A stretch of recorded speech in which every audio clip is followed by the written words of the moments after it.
কিন্তু আবারও কিন্তু সরাসরি সরাসরি সরাসরি গুলি আমরা দেখছি যে গুলি ছুটছে এবং এখানে কিন্তু আমরা যেটি দেখছি যে গুলি ছুটছে এবং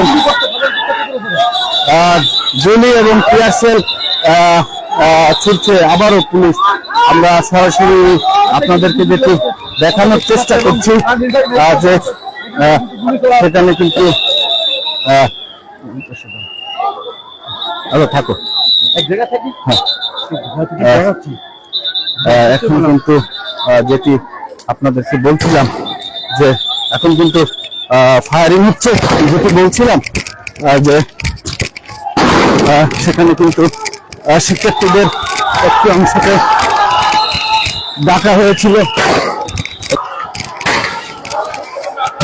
এবং সরাসরি গুলি করছে কিন্তু পুলিশ।